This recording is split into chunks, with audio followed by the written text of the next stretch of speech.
Whoops. Didn't mean to have that up there. That's a topic that we'll be talking about tonight, but welcome back. Took a little bit of a break and didn't go live on Monday, but we are here on Withdrawal Wednesday to answer your questions that you have delivered in my YouTube mailbox, which is in my Discord server. So welcome on, everyone. As is customary on a Wednesday, I answer any questions that are submitted on my Discord server. And before we get started here, I just want to let you all know that this is open to anyone. This is open to the public. You don't have to pay or anything like that. This is for free. You can ask me a question for free that I will do my best to answer on Wednesdays like this, where I open up the mailbox of questions that you've asked of me, that you have given to me, that you have written, that you've typed out, whatever the term is that you want to use, and I store them in a show sheet, and we're withdrawing 6 of those today to answer. Going to spend a few minutes on those. The link to the Discord server is in a pinned comment in the live chat right now. It is also in the video description, and it will be down below in the pinned comment when this is up as a video. Also, I do want to say that I encourage you to hit the notification bell, subscribe to the channel, and like the video, as we will be going live Sundays, Mondays, and Wednesdays at 6 p.m. Eastern Time, with maybe another live show or even more than that during the regular season. But right now, I just want to stick with 3. A few things before I get started here as well. My top 25 is going to be out this weekend. Originally it was going to be out today, but I wanted to do some more research, which has been finished. I got through the ACC, through the Big 12, and the SEC over the past 48 to 72 hours is what I have been doing. I've been researching the other Power 4 conferences besides the Big Ten. For the Big Ten, I've been done with Big Ten research for probably a week or so now. I'm still trying to make a decision as to how many impact freshmen I think are going to step up. But at that point, you're talking about the difference between, a team like, let's say, Oregon or Ohio State, who recruit at a very high level. Are they going to be maybe a point or two better in power ratings or not? Which, that could be a big deal. It could also be entirely meaningless depending on how many teams are within like a field goal of them on a neutral field or in any of the matchups they're going to be playing in this fall. Illinois, for example, if Illinois is a touchdown worse than Ohio State when you factor in their home field advantage in Memorial Stadium in Champaign, does it really matter if Devin Sanchez is going to be an impact freshman or not? That is, unless we're assuming whoever's in front of him is terrible, which I don't think is going to be the case. Probably not. So I'm still trying to figure out where guys like, for example, Devin Sanchez, Naeem Offord, Trey McNutt, Shamari Earls, how some maybe not true freshmen but redshirt freshmen play in. Bryce Underwood's also a name. A lot of these guys are on defense in particular. I think there's a lot of opportunities for stars on defense, particularly corner, to step up. A lot of good cornerbacks left for the NFL from the Big Ten, and whether it's Ohio State, whether it's Oregon and Michigan with Earls, and Penn State's been a cornerback factory. I wonder if there are some young players who can step up there. That's the case for all sides of the football, though. I mean, Penn State has a guy in Cooper Cousins who's, I think, going to be a sophomore this year, only second year in the program, and he should be in rotation or starting on the offensive line, and I'm very high on him, for example. But my top 25, that should be out sometime this weekend. I have about half of it done right now. In fact, I have my top 10 completely finished, and there will be anywhere from a 30-minute to an hour-long video on just my top 10 to go through and analyze why I'm high on them, some areas of concern, also My coaching staff grades, yes, I've graded all the staffers, not just the offense or defense, but the coordinators individually, the strength and conditioning coach, I mean, even the corner or wide receivers or defensive tackles coach, for example. To answer a comment right now in my live chat from Armand Hammer, loyal viewer of the channel for a while, Clemson is in my top 10. Where are they? You'll have to wait and see, but again, my top 25 should be out within the coming week. Same with hopefully a top 10 video, although that will take much longer to edit because there's just going to be a lot of on-screen information, which isn't always customary for every video I do. So I want to start off with something not related to the questions that you've asked, but we'll get to those. Trust me, I'm going to spend a few minutes on each of those. What I want to do is I want to start off with talking about Nebraska because I think this is interesting. I think it will resonate with Nebraska fans a little bit in more ways than one. Off the field, on the field, and maybe even in like the, mental, spiritual back of the head of many Nebraska fans. It has come to my attention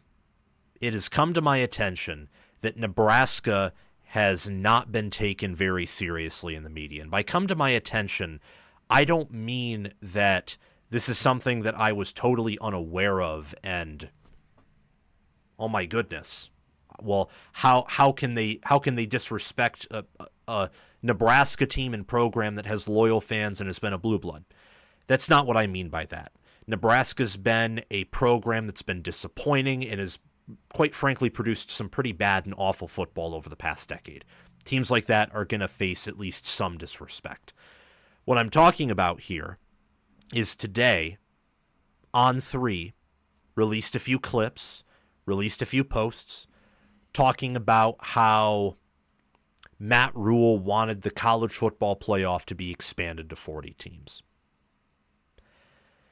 And to be pretty honest with you, when they showed, and by they I just mean people are quote tweeting or they're replying, pointing out that maybe Matt Rule was being sarcastic there. And then you watch the clip and it seemed like he was kind of having fun with it and being goofy with it. I couldn't find the full clip and context, by the way. I could find larger clips than what On3 posted, but I couldn't find the whole interview, and I need to go and watch that.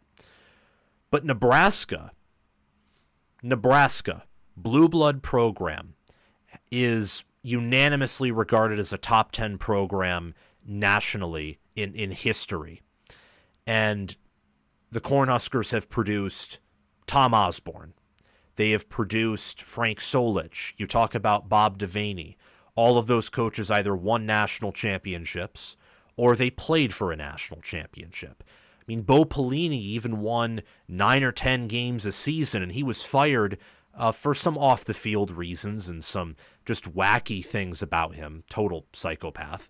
But they also considered the 9-10 wins a failure. I mean, Nebraska used to have expectations that were up there. They did. Now, those have been withered away over time through the years of going 5-7, 4-8, of going 3-9 while only losing in every one of your 9 losses by single digits. And those things wear on you. They chip away at the integrity of your program. By integrity, I don't mean following the rules and being good in the moral sense, in the obedient sense. I mean chipping away at your integrity as in your identity. They chip away at who you are. Nebraska no longer has the expectations of winning a national championship, at least right now, because you're trying to have a winning regular season. Nebraska hasn't won. They have not done this, at least to my knowledge. They have not won more than 4 Big Ten games since 2016. They went to a bowl game for the first time since 2016 last year, but part of that is because they actually won all 3 of their non-conference games, which has not been common even with Nebraska. And it's not like Nebraska's always scheduled, Texas in recent memory, or Alabama, or Georgia, or Clemson, or USC. I mean, I remember they played UCLA back when UCLA was good. They haven't necessarily been programs like Michigan, who in recent memory, outside of last year, had a very soft non-conference schedule, or Ohio State last year, or Penn State in many years, either. But Nebraska's been down, and I get that. However, the fact that we have people, whether it's taking out of context clips or Matt Rule has been he's been kind of made out to be this, pin the tail on the donkey type figure where people like to make fun of him. People don't take him seriously. They don't take Nebraska seriously. They don't take the fans seriously, and they don't respect the fans. And honestly, I think that it is sad and it's annoying, and it's something that if you're Nebraska and if you are Matt Rule and even the football program, take it personally.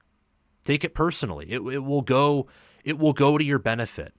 Put up in the locker room how no one really takes you seriously and people doubt you, and how they don't think this is going to work out. I cannot tell you how many people I listen to and how many people say, even some knowledgeable college football types, they believe that Matt Rule in Nebraska is this temporary thing, or that Nebraska trending up is a temporary thing. You can see this in how whenever Dylan Raiola is talked about, for example, it's more about him than it is him with Nebraska. Whenever Nebraska is talked about on a grand scale, and I get it, the quarterback's the most important position, but he's kind of the face of the program.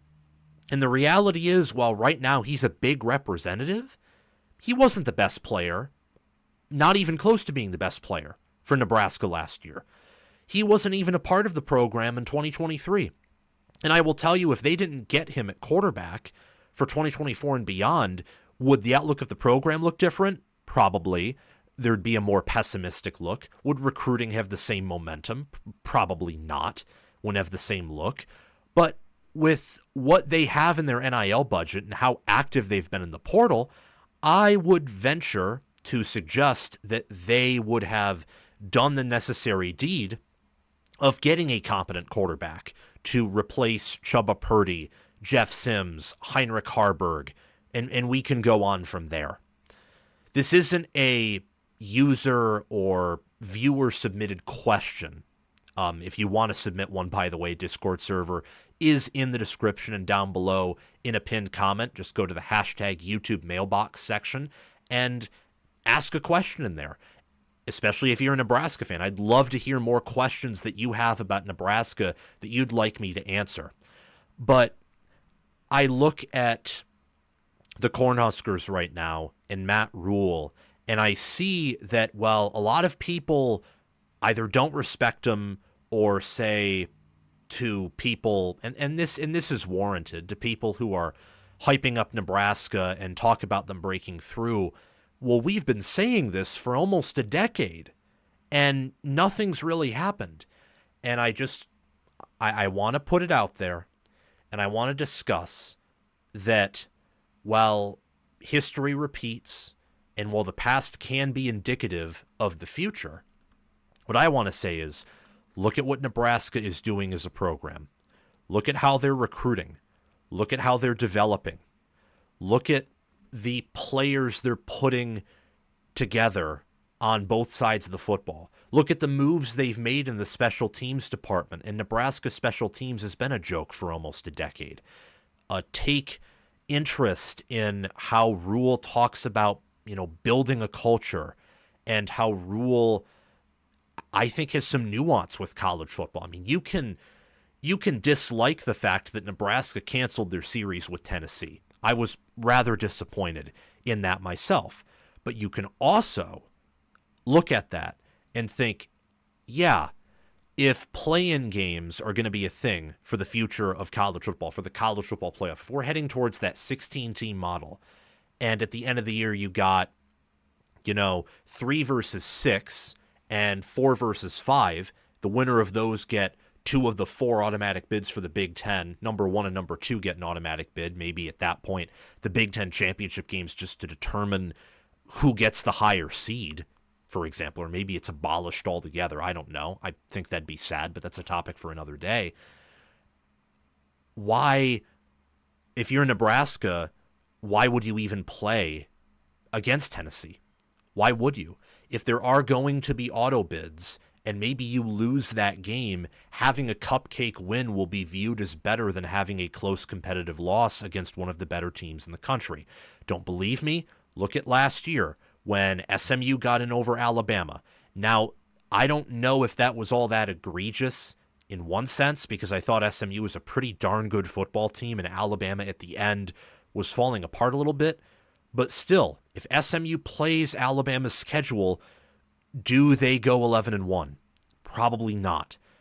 The committee, and this is a topic for another video, but I'm just going to talk about this to emphasize my point about Matt Rule. The committee needs to fix their ranking system, their process for selecting teams to participate in what is essentially, the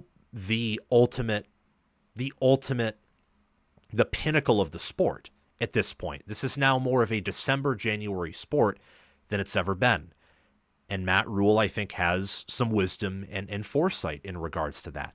And he also does, as I've mentioned before, in roster building and development. I know that Nebraska hasn't put many players in the NFL under Rule, but when I talk about development, and I think some people sometimes misinterpret this, whether it's me or others, development for me is not just how well you're going to do in the NFL, because some of that is genetics, some of that's out of your control, some of that's, you winning some playoff games, and if you don't, you're the same player, but maybe there's not as much hype around you.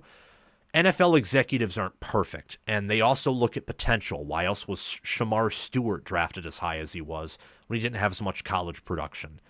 Nebraska does not recruit at the clip to where you should expect them to consistently output players to the NFL. When I talk about development, I'm talking about that their players are getting better on an average basis throughout the Matt Rule tenure, and I can see progress in areas where the Cornhuskers are leveling up.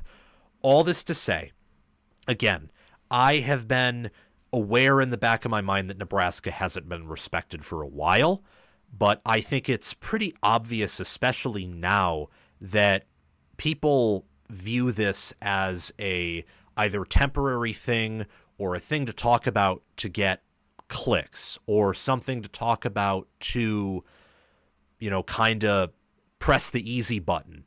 Well, is Nebraska going to be back this year? And look, I mean, even I have made content about that. Are they going to be back? But I don't just talk about Nebraska as a mythical creature that's dead and is never going to rise again. I don't know if they'll ever win a national championship again. I mean, part of me would almost lean towards saying they may not. But they can be very successful. The Cornhuskers can. They have the money. They have the fan base. I think they have the best fans in the entire land. I mean, they show up through 10 years of not having a winning regular season record. Imagine what they will do, and imagine that environment when they start winning again. And I said when, not if, because the signs are there. Don't take Nebraska seriously at your own peril. Not saying they're going to reach the playoffs this year, but Matt Rule isn't dumb. Nebraska isn't talentless. And while Nebraska on an average basis has been overhyped over the past 5-10 years, I'm guilty of that. Every year I've made a prediction for Nebraska. I have picked them to have a more successful regular season record than what they have produced after the season's over. So I'm guilty a little bit of that, puffing up of their hype, or of hyping them up maybe when they don't deserve it. However, all that to be said, take this team and program seriously and realize more likely than not that Matt Rule in Nebraska is trending up, and that relationship between Matt Rule, the head coach, and Nebraska, the program, the culture, is something that's long-term. It is. I mean, you don't see teams you don't see teams and their coaches and players get taken out of context in that way. At least I don't think. Or maybe that happens. It probably happens to a certain degree with everyone, but whether it's, Georgia or Ohio State or Alabama or Oregon, they get some hate and some disrespect thrown their way, but they're also widely appreciated and praised. They get the disrespect because people don't like that they're good, but the praise because they're good. For Nebraska hasn't been good in a while, and they haven't won even under their current head coach at a high level. They've been an improvement over the Frost and Riley eras, but they haven't won at the highest level quite yet. I don't understand why people disrespect them the way they do or make fun of them. And by make fun of them, I don't mean making fun of, for example, all the shanked kicks in 2021 or some of the painful losses or, oh, well, that's a Nebraska moment. Like that's kind of been earned by the past results and performances of the program. Some of them we even saw last year, like against Iowa or UCLA or Illinois. But by disrespect, I mean taking things out of context and trying to manipulate something that someone from Nebraska said or manipulate a view from Nebraska or about Nebraska that could be damaging to them and makes them look like a clown show, because they aren't a clown show. Nebraska has some issues entering this year. They have some things to take care of. Matt Rule, I think, would openly say that they're not where he wants them to be. But come on, guys. Whether it's On3, who posted that out of context clip, or others, please do better. Sincerely, college football fans. Thank you. Okay, I think that it's appropriate to move on to some of these questions now, and I want to take you to Iowa, a rival, actually, of Nebraska. How funny is that? So, someone from my Discord server, a Hawkeye fan, actually. Funny how this works. We have all different types of fans in our Discord server. Again, check it out via the pinned comment at the top of the comment section at the top of the live chat and the video description, the live show description. Join it, and I want you right now, guys, to go into the hashtag YouTube mailbox section and load that up with questions so that I have to spend a few minutes tonight adding them to my Google Sheets show plans sheet. Kind of redundant way of wording it, but whatever, I like it. Hawkeyes Forever asks, what will Iowa's offense look like in 2025? Obviously, Hawkeyes Forever is a Hawkeyes fan. And we don't talk much about Iowa on this channel, but the Iowa offense has been memed in previous years for being wholly ineffective, rather vomit-worthy when you actually watch them, and after a while of projectile vomiting, because you can't believe that, well, whether it's their offensive line can't block or they're rolling out Deacon Hill at quarterback, at some point you just have to laugh at how inept the whole thing is. Well, that was 2022. That was 2023. In 2024, Iowa actually had a sneakily competent offense, and they didn't even start the right quarterback. I think Sullivan should have been starting for the full year in hindsight. I mean, the Hawkeyes finished 6th in the Big Ten while playing a honestly pretty respectable schedule. And they won some games with Jackson Stratton at quarterback. And at one point, I think maybe it was Jackson Stratton who was the converted linebacker. They had a converted linebacker to quarterback in their room. Actually, I think it was Jackson Stratton, but correct me if I'm wrong. Either he was starting or playing, competing in that room because McNamara was done for the year. Sullivan was done for the year. Sullivan now has since left the program, and Mark Gronowski, transfer from South Dakota State University, won some national championships there at the FCS level, is projected to be the starter at QB. I'm high on him, but we'll talk about him in a bit. Iowa went from scoring 15.4. In my head, I had 15. Then I, clicked the previous year button on sportsreference.com. Yup, 15.4 points per game in 2023. 132nd out of 133 teams in all the FBS in scoring offense. 15.4 points per game. They had a point differential that year of +9 with a 10-4 record. That's because they lost 35-0 to Tennessee. They lost 35-0 to Penn State. They lost, or it was 31-0, my apologies. They lost 12-10 to Minnesota and then 26-0 to Michigan. All of their other opponents, excluding Utah State, Western Michigan, Michigan State, and Rutgers, they beat by single digits. That was a grotesque season for Iowa football. And a defense, quite honestly, that was wasted. If the 2023 defense, which had most of the starters of the 2024 unit, but much better play in the secondary, if that defense had the 2024 offense, which scored 27.7 points per game, 72nd nationally, and they had a strength of schedule in the regular season at least that I think was tougher. Just playing Michigan and Tennessee in the postseason in 23 was tougher than playing Missouri in last year's postseason. An offense that nearly doubled its points per game output. A defense that still only allowed 17.8 points per game. It was 11th. They had some rough performances, like against Ohio State, for example. Troy and Iowa State early in the year. Michigan State butchered them. But overall, the defense wasn't the problem.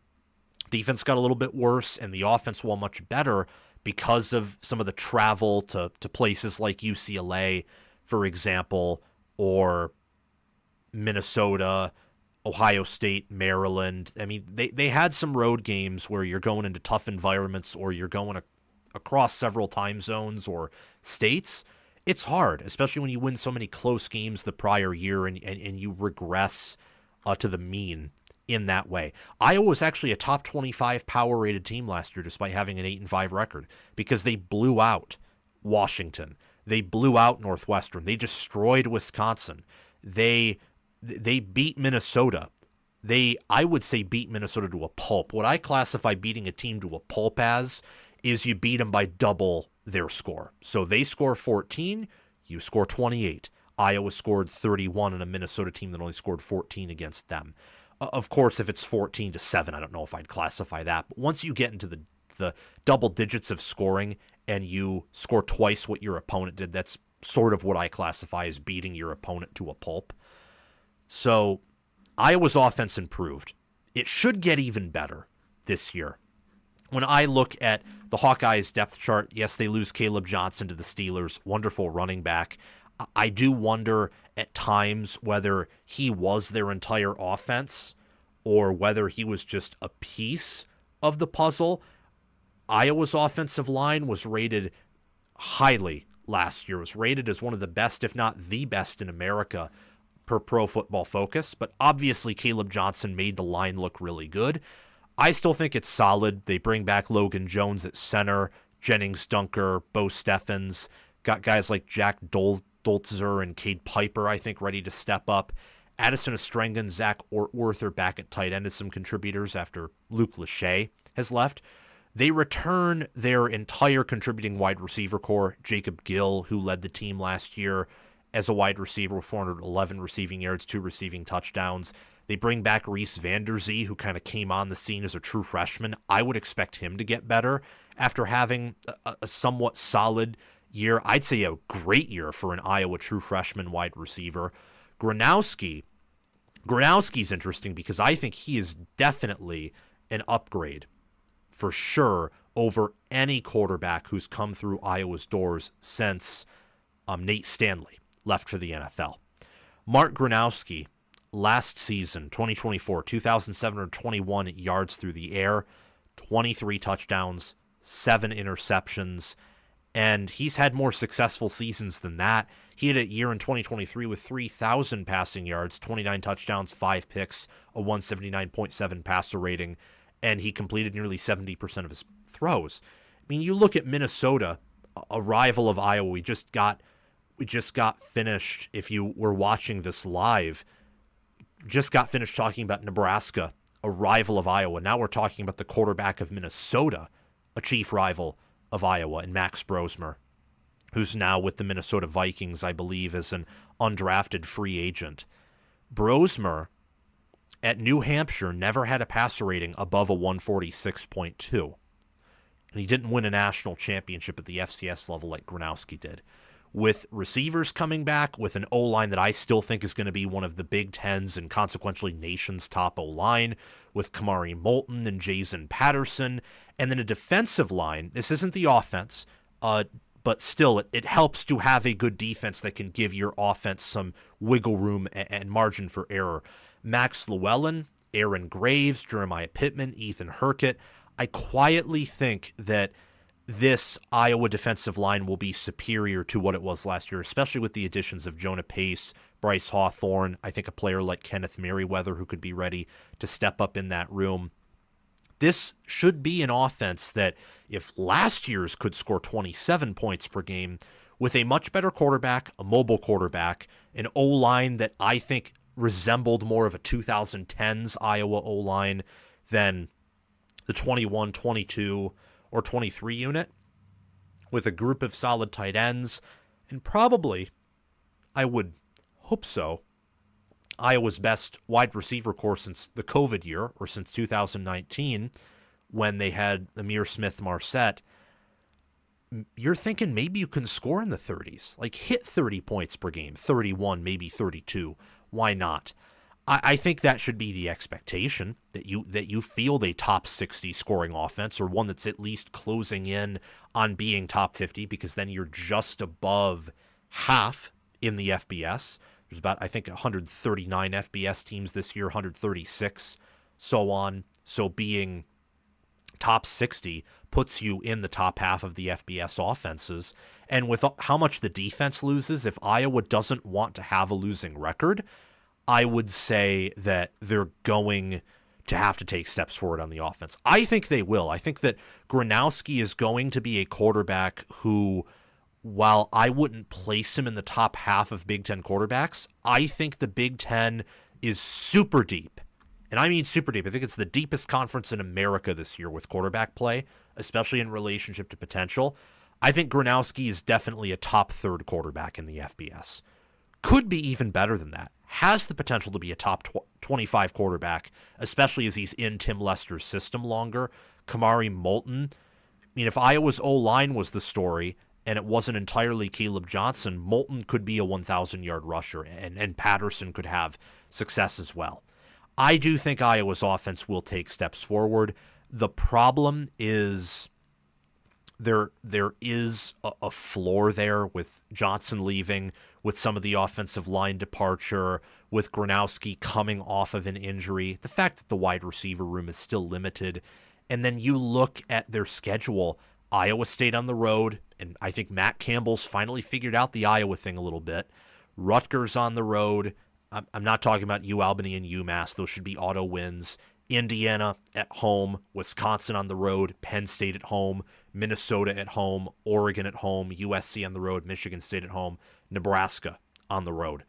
Those are 10 schools who will at least have competent defenses, which means with some of the limitations Iowa has on offense and the fact that all of those teams, I think, will also field competent offenses, Iowa could lose any of those 10 games. They could. So you may not see the offense take steps forward in the analytics and statistics, even if it is a more complete unit, and they're not just a run-first offense that has to pass if need be, which is really what they were, especially in the early part of last year in the final few games when they had Cade McNamara or Jackson Stratton at quarterback. Sullivan, with his dual-threat ability, I think gave them some wrinkles in the passing game and definitely an even deadlier, scarier edge on the ground. And I wonder if that could be Iowa's offense this year too, because Gronowski is mobile. He's much more mobile certainly than Cade McNamara. I don't know if he's as mobile as Brennan Sullivan, but I think he is. Probably has potential to be even better, given his track record in the FCS as one of their best QBs.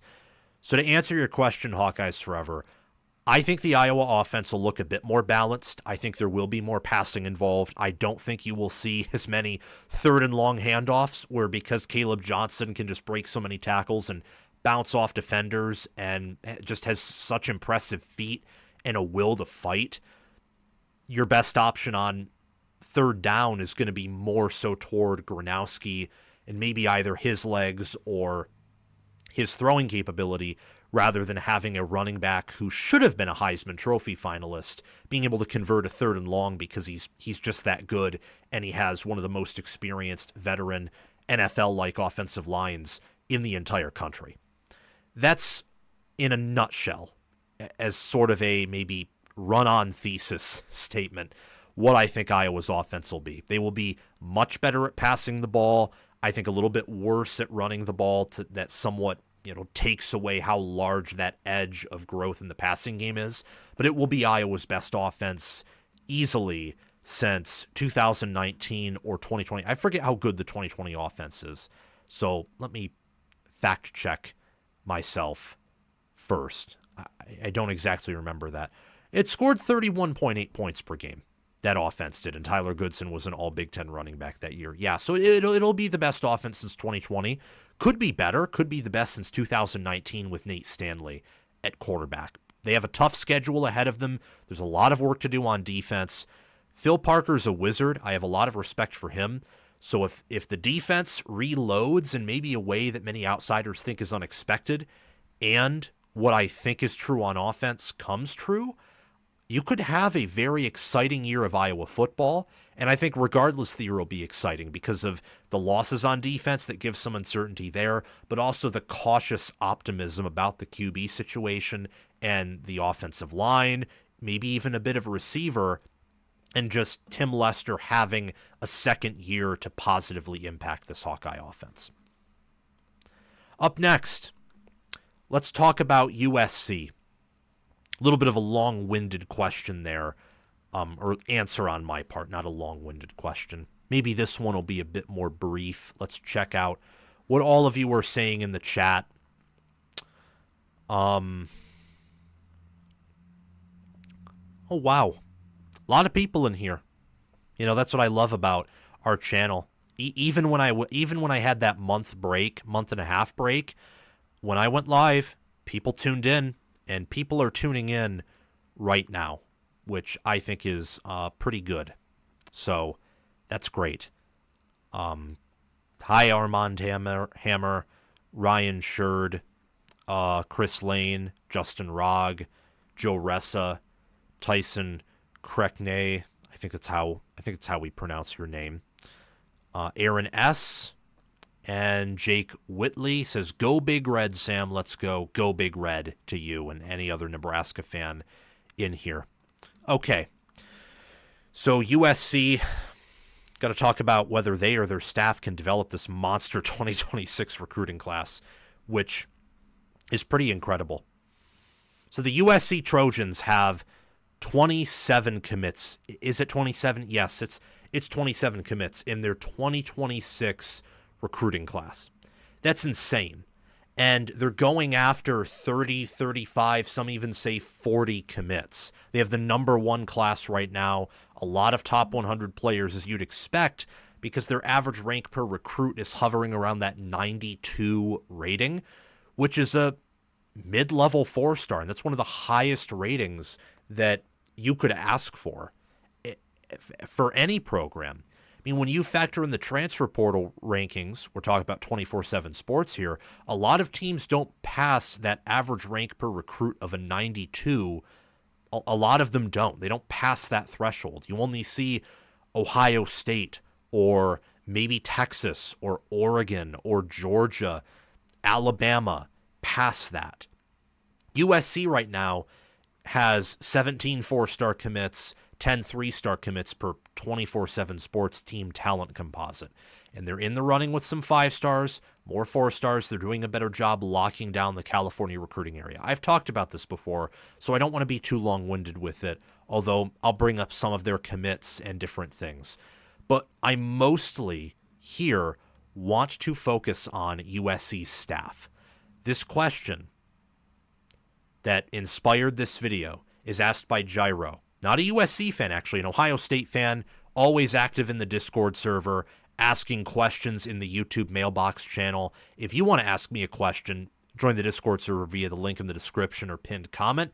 Navigate to that YouTube mailbox channel and just type up a question for me, and I'll try my best to answer it on the Withdrawal Wednesdays when we go live at 6 p.m. Eastern Time. If you're a USC fan, that's 3 p.m. Pacific Time, and we talk about questions that my viewers have. So just go in that channel, type up a question you have, and make sure to like, subscribe, and hit the bell. Thank you very much. I really appreciate it.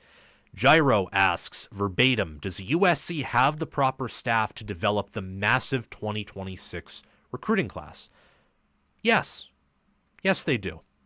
And I'm going to pull up some of my staff grades that I've given for this USC staff. So this has been something I've been doing behind the scenes a little bit. And my research for the rosters of the Power Four in college football are basically complete with some exceptions, of course, but they're basically complete. And from here on out, I'm just trying to figure out, who's on my All-American team and how do these rosters fit with their staffs to then compute who are the best teams in America, for example. USC staff is one of the better staffs in America. It's one of the better staffs in the Big Ten. It's not the best. I think that we can look at Penn State, who has Jim Knowles and Andy Krolnicki, or Ohio State, who has Ryan Day and Brian Hartline, best wide receivers coach in America and a head coach who just won the national championship, for example. Oregon with Dan Lanning and Will Stein. And then I would say outside the Big Ten, you look at Georgia with Kirby Smart and Glenn Schumann, and Texas with Steve Sarkisian and everyone that he has.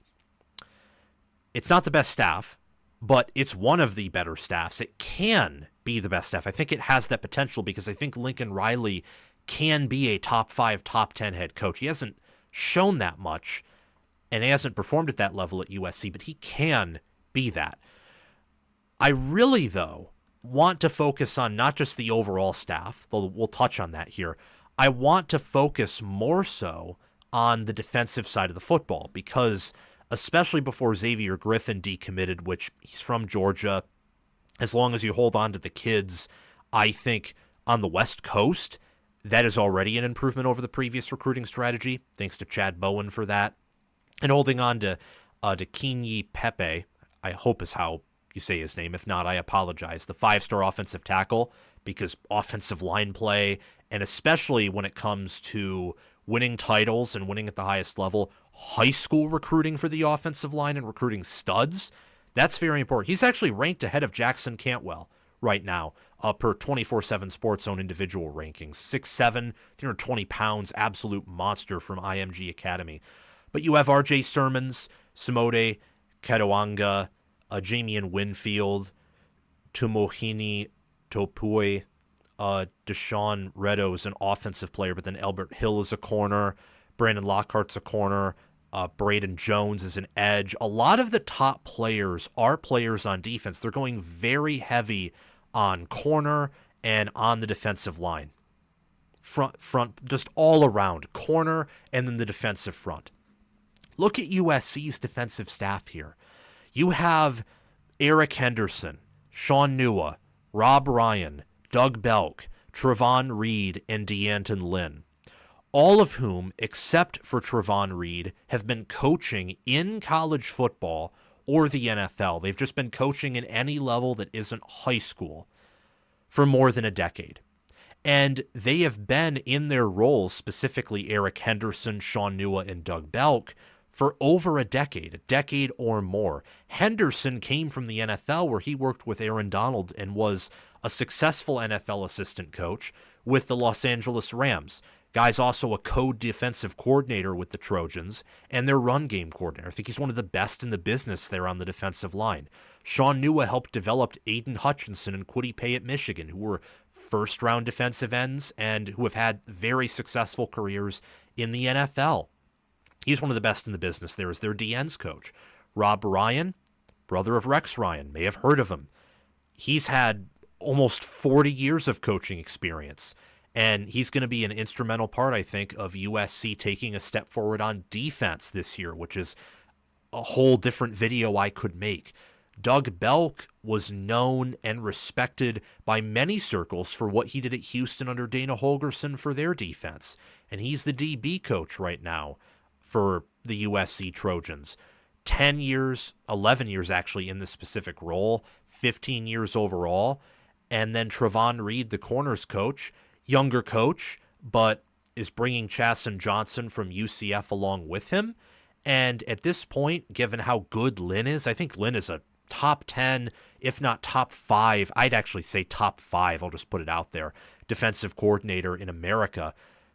I know that him and Chad Bowen and Riley are vetting all this stuff. It's not just a one-man show over in Los Angeles. So I intuitively trust the hire.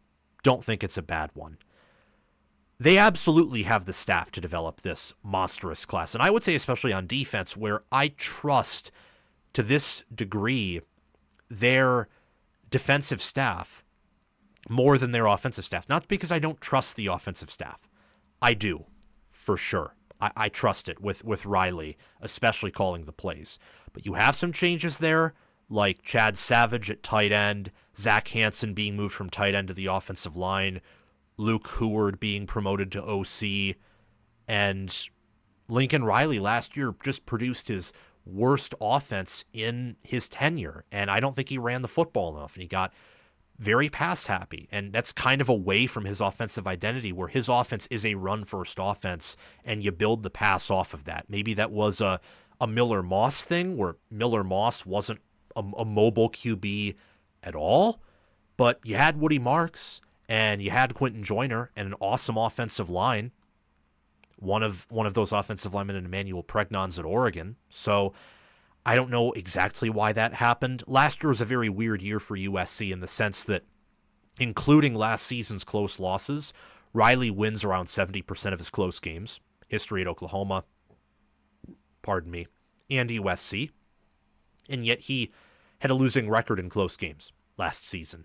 So in the 2026 and beyond outlook, when this class will come in and be developed, some of them will transfer out, some of them won't work out. This is the nature of the sport, especially when you take such a large sample size. I think that USC, if they play their cards right for 2025, if Riley improves and shows promise, I'm very optimistic about USC moving forward. It feels like they figured out recruiting, like they figured out defense in a way that they hadn't previously under Riley.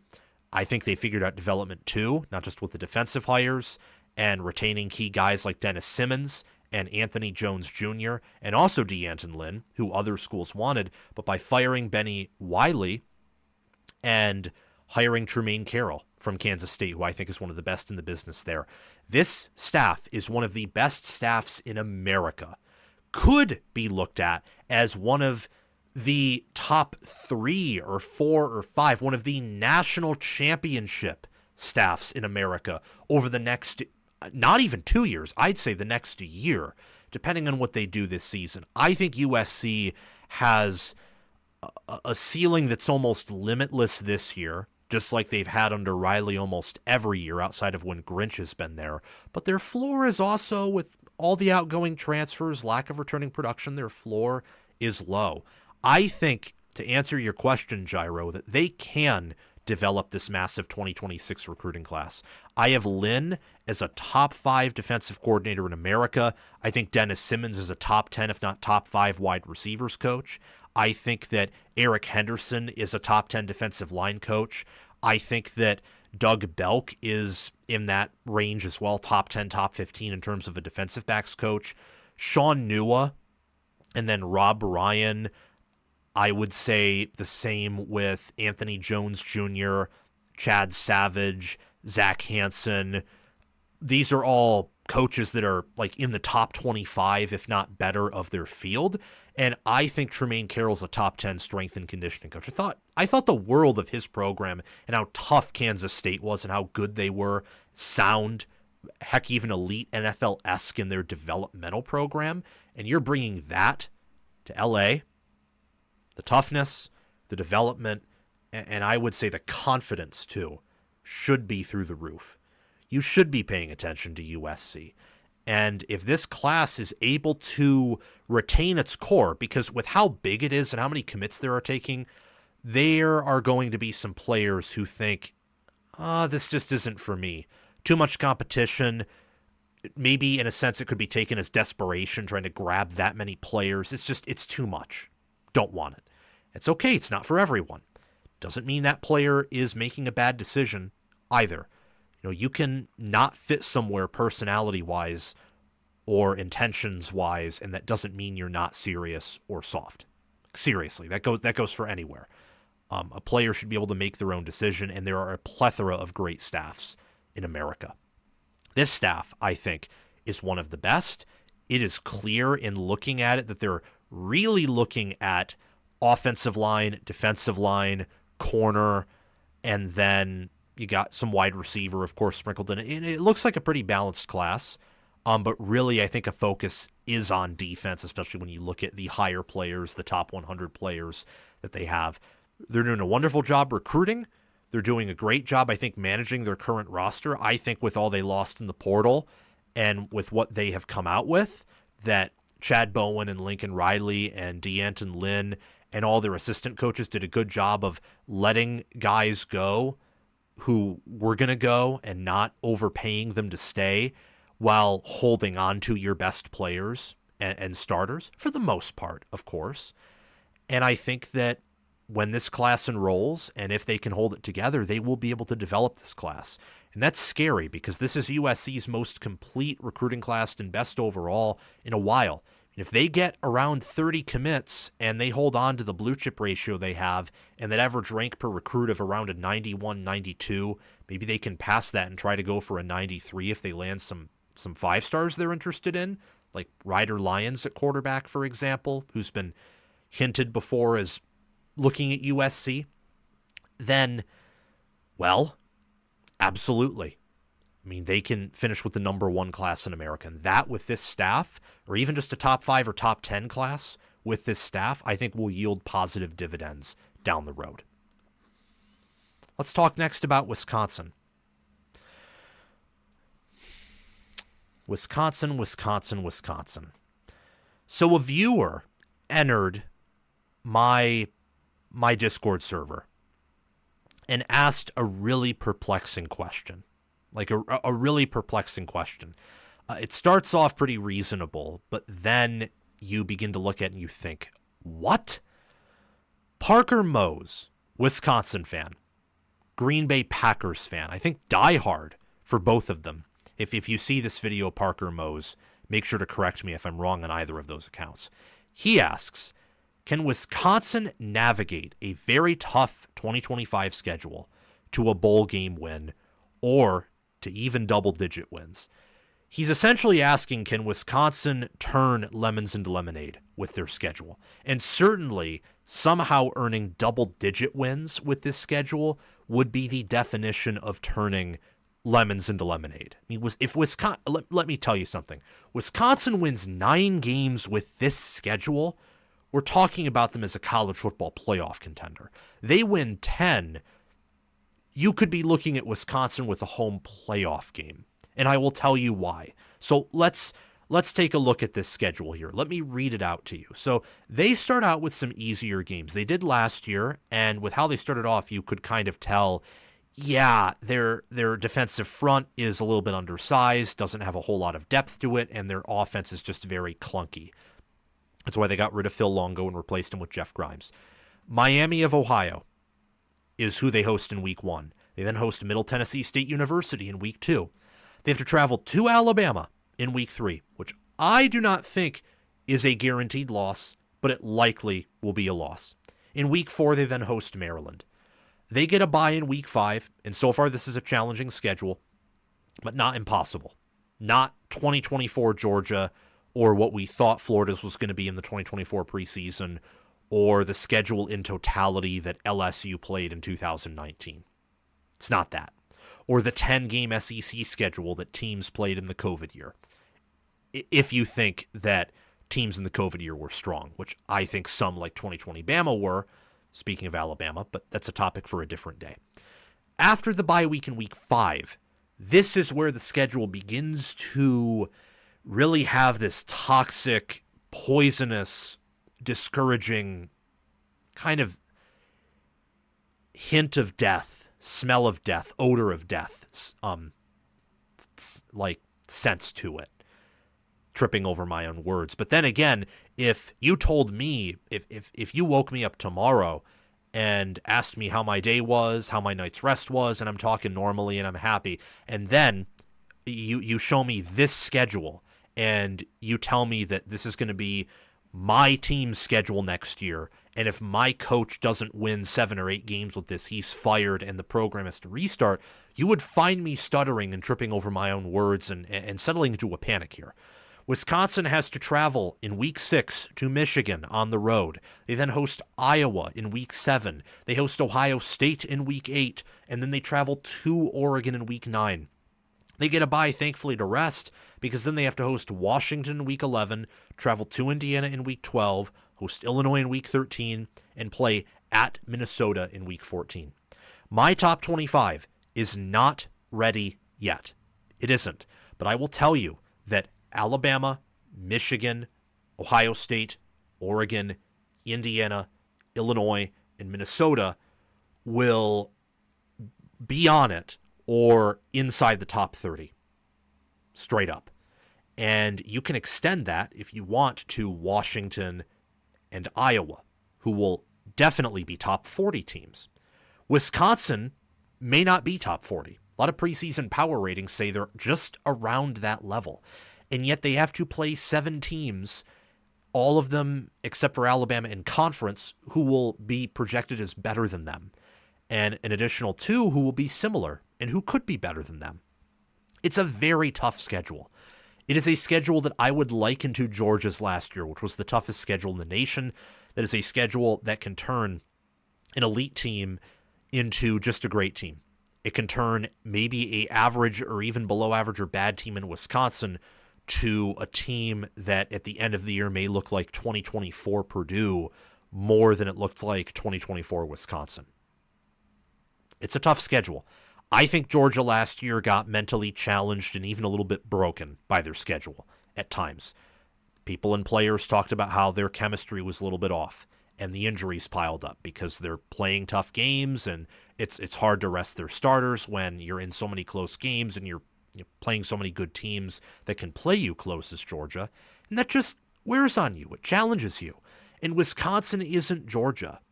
So in saying that, I don't think that Wisconsin can win 10 games with this schedule. I don't. I think that they could win 8. I mean, if everything goes right, maybe they could win 9.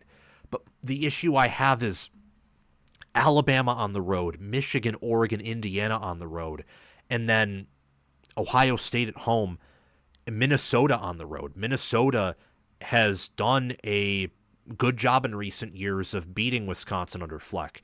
Iowa has not lost to Wisconsin since 2021. Fickell has never beaten Iowa. Fickell has played Ohio State before, played Oregon before, and hasn't been able to beat those teams. So a lot of the teams he's played have faced off against him before. In his roster, he's beaten them. There's some confidence baked in there for those teams against Wisconsin. And a lot of these teams he'll be playing are projected to be better than Fickell's team, than his team. Alabama, Michigan, Ohio State, Oregon, and Indiana, from a preseason standpoint, I think obviously are projected to be better. Minnesota likely will be from where they finished in the power ratings and how much they bring back. Wisconsin brings back 64% of their production. Minnesota brings back 62%. And combining all of those things together gives me the feeling that 10 wins would... If Wisconsin wins 10 games, you're kind of asking, well, what were the previous 2 years? Not in an angry way. You're relieved, you're happy if you're a Badger fan or even a college football fan who loves to see Wisconsin succeed. But you'd be asking yourself, well, what was the 5-7 year in 2023? What was 7-6 in 2023? What were those? Maybe I said 2023 twice. You know what I meant, 2024 and 2023. What were those? Maybe in the same way that Nebraska could break through in year 3, Wisconsin could break through in year 3. Now, Wisconsin's schedule is much tougher than Nebraska's. I will tell you, if Wisconsin had Nebraska's schedule, and Nebraska had Wisconsin's schedule, their records actually in my book would be pretty much the same because I view these teams pretty similarly. They will beat a lot of teams who have similar talent to them because of some of the non-negotiables they bring to the table, which I like. They also won't do that hot against certain teams that are of that level, whether it's, I think, Wisconsin against maybe Indiana or maybe Minnesota, or with Nebraska, maybe, like USC or Minnesota as well. Both teams actually play Minnesota on the road. But what I will say is that I wouldn't be talking about Nebraska like they could go to the playoffs or that they could win 10 or 11 games if everything pans out, because their schedule could be that easy. For Wisconsin's, if everything pans out, you're going 8-4 or 9-3. And if half of everything pans out and half of everything doesn't, probably 5-7 or 6-6 or maybe even 4-8 is your most likely record. And at that point, you're talking about Fickell either being let go or definitely being on the hot seat entering 2026. And I think Fickell's a good coach. I do. I think he can turn this schedule into a bowl game and finishing as a top 25 team, at best maybe being a college football playoff contender, because a 9-3 Wisconsin may be in a down year record-wise where there are multiple better teams with 3 losses or multiple ACC and Big 12 teams with 3 losses, like more of them than last year, same amount or even all of them, which may or may not happen this year. We'll have to see. Then that could be the conversation. But I wouldn't even go there. I wouldn't. It's going to be hard to get in the current 12-team format as a 9-3 team anyway. And then with the schedule they have, I'd say the goal is to go bowling. Go bowling or finish with a winning record. Go 7-5. And I think that Wisconsin can navigate a tough schedule to go to a bowl game. I think they will go to a bowl game. I'm predicting them to go around 6-6. You'll see where exactly and what teams I think they'll beat and which teams I think will beat them. I do think Fickell will be able to at least survive and float with Wisconsin for another year and maybe generate some optimism. However, it's going to be very tough. I won't lie to you. And when you look at Wisconsin, they have a lot of questions at linebacker. I think this is the best QB room they've had in a while, but we said that about Tyler Van Dyke there, and look what happened to him with the injury. This is probably the weakest Wisconsin running back room I've seen in quite some time. Tight end still hasn't been figured out. They wanted Tanner Koziel, and he just didn't work out there. And then in the offensive line, I think they've recruited well there and developed well there, but they do lose some production in that group, so it'll be interesting to see how they reload. Conversely, I think this is a decent, solid, if not good, great Wisconsin wide receiver core. I think this is going to be Mike Tressel's best defensive line, and they got Preston Zachman back at safety and Nazir Corrine and Ricardo Holman at corner. So this should be a good Mike Tressel defense, and I love Mike Tressel. I think Mike Tressel is a great defensive coordinator. But it's going to be hard with the schedule they have. So yes, they can turn lemons into lemonade, but it will be a challenge, and I would temper expectations for Wisconsin beyond 6 or 7 wins in 2024. Okay, we're going to move on here. My apologies for having to take this imminent break, but I have to go to the bathroom. So just going to mute the mic, and I will be right back, and we'll talk about some Penn State. Make sure to join the Discord server and type questions that you have in the YouTube mailbox channel. Discord server link can be found through the pinned comment in the live show or the video description.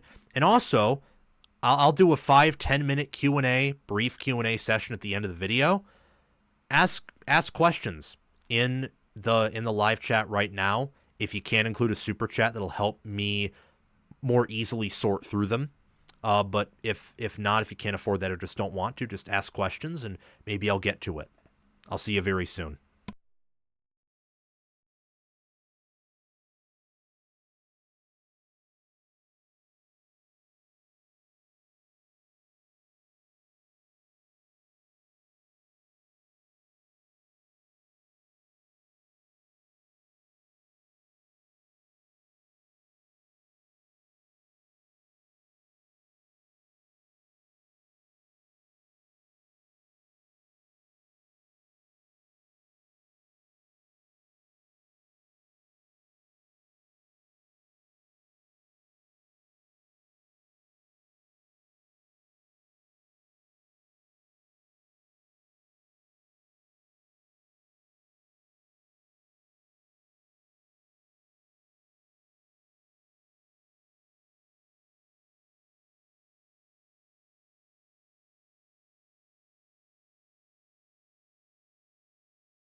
All right. Thank you for your patience. We're back. Yeah,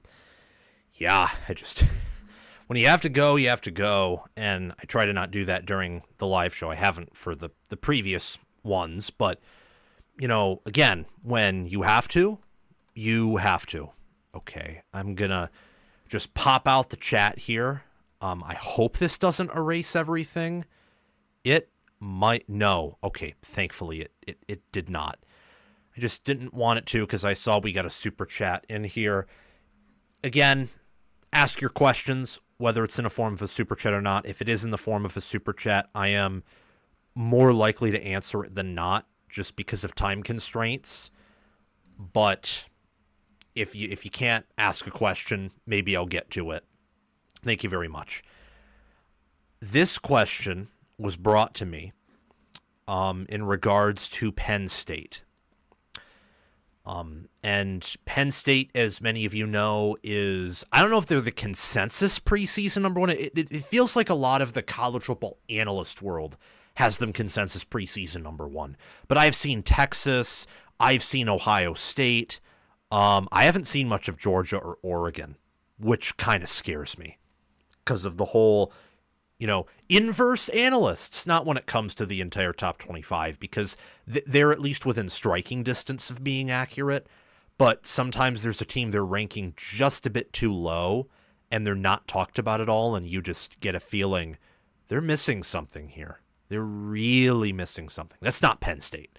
There are plenty of people, myself included, who think that Penn State is the best team in America right now and will be for 2025. But anyway, let's get to the topic at hand. Can Penn State win it all in 2025? And what must Franklin do to best achieve that?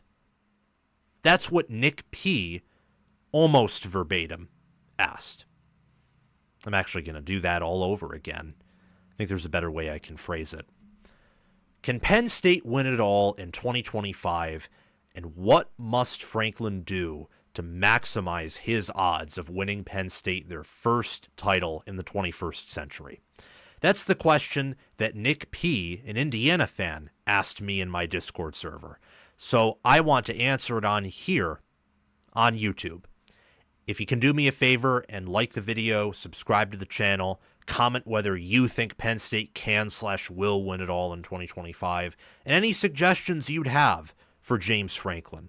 James Franklin being a head coach of one of the biggest businesses and biggest brands in the sport of college football and in sports in general, I think knows a thing or two, or maybe 10 or 100 things, or 200, more than we do.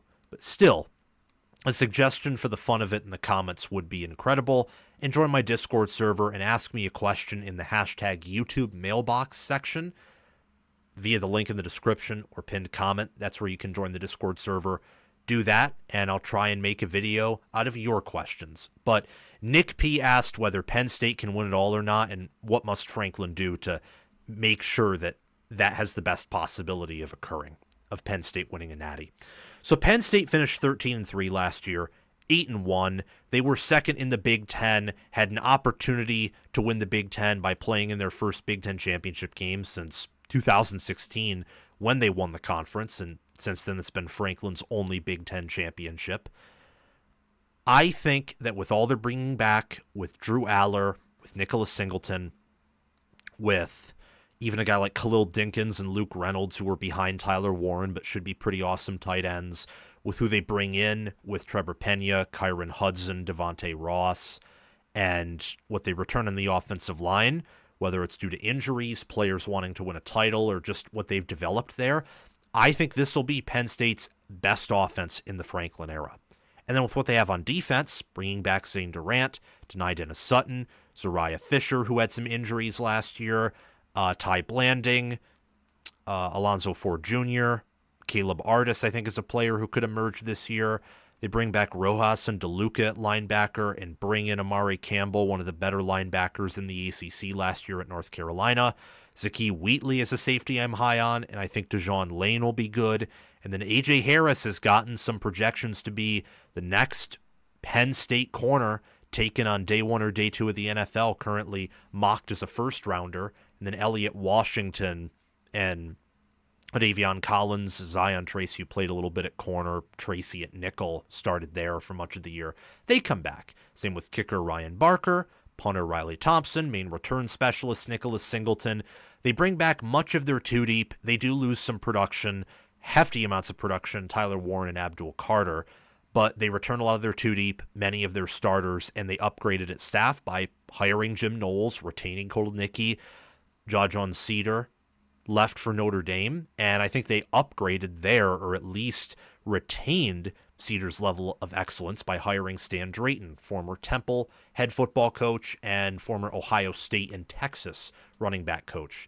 Coached Bijan Robinson and Ezekiel Elliott, and developed them both as well, and recruited both of them too. So there's that, and I think honestly the world of Penn State's current staff, their roster. I think it is the best roster in the Big Ten. When I reveal my all Big Ten teams and give you guys my prediction for Penn State and their schedule, with how I've been critical of Franklin in the past and still am critical of his game management, you'd be shocked at how high I am on them. I mean, I think they're the deepest team in America right now, I think. What Franklin can do and what he must do to maximize the success of this team is to leave game management in form of play calling or in the form of just being controlling. Leave that and dealing with his anxiety to Andy Kotelnicki and Jim Knowles, who I think are the best in their respective fields, or for Kotelnicki, certainly top 5. Knowles is unanimously the best DC in the country. Anyone who tells you otherwise, whether it's someone who thinks that Matt Patricia will be better at Ohio State, whether someone thinks it's going to be Wink Martindale will be better at Michigan, or they think that Pete Kwiatkowski is a better DC, or they think that, I would even go so far to say that Glenn Schumann, if they think that, or Lynn, they are doing drugs. It's not true. He's the best DC in the country right now, and it's not even close. He is as valuable as a DC as many head coaches are head coaches, which is crazy given how much more responsibility head coaches have and how many of them still completely manage or control one side of the ball, like Brent Venables at Oklahoma, Lincoln Riley at USC. Ryan Day used to do that with the offense and still has the capability of doing so, and I think is closer more so to that side of the football than the defense, because that's his area of expertise. And we could go on and on and on with naming those coaches. Or Steve Sarkisian with Texas, for example. What Franklin has to do is let those coaches ball. Let them be in their rooms. Let them scheme. Let them execute and coach on the field. Of course, you got to be a CEO. Got to step in and make changes when necessary. But I feel like Franklin sometimes gets too much of a tight grip around his coaches and players. There's a little bit too much of uneasiness or nervousness or emotion in big games. Against Oregon and Ohio State, for example, early on, Penn State had critical penalties that sapped their momentum and set them back. That stuff has to end. The culture, while I think one of the best in the Big Ten and one of the best nationally, still can't afford to take steps forward. It, in truth, is the little things that Franklin needs to do to maximize Penn State's opportunity to win it all. The team is in a good spot. The program is in a good spot. But those little things sometimes can be hard. They can be simple. They can be complex, but they are certainly hard. And I think better game management, whatever that means, and making sure that your team is disciplined and prepared for all things, especially in big games, and letting some of your coordinators, who are some of the most intelligent people in the business, do their thing, letting that staff you've built, which I think is the best staff in America, work. I think that will yield good fruit and produce fantastic results. So to answer your question, Nick P., Penn State can win it all in 2025. In fact, I am picking them to win it all in 2025. What Franklin has to do is he has to delegate responsibility properly. stay out of management in big games and let his coordinators cook, let his assistants cook, and he has to. I think the best thing that he can do is just emphasize, hey, we can't have penalties in big games. We can't have quarters or halves where we are dead. We can't fall behind. He has to emphasize the little things, the attention to detail at Penn State. Tackling, for example. Tackle better. It's been a weakness of Penn State's defensive backfield for as long as I can remember. Tackle better. Don't have stupid penalties, unsportsmanlikes or major penalties, especially at the beginning of games. Don't do it. Those little things will produce impressive and necessary dividends to then push Penn State from going 13-3 and losing to Ohio State, Oregon, and Notre Dame in one-score games to going 16-0 and beating all of those teams either in a one-score game or maybe one or two of them or heck all three of them by double digits.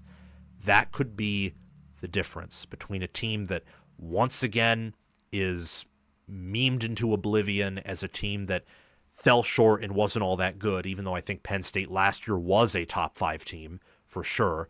And it can also be the difference in Penn State being remembered as one of the best teams in recent memory, not just for 2025, but for the entirety of the 2020s, which would be pretty impressive given the previous Ohio State, Michigan, Georgia teams, and also Alabama team in 2020 that have come before it.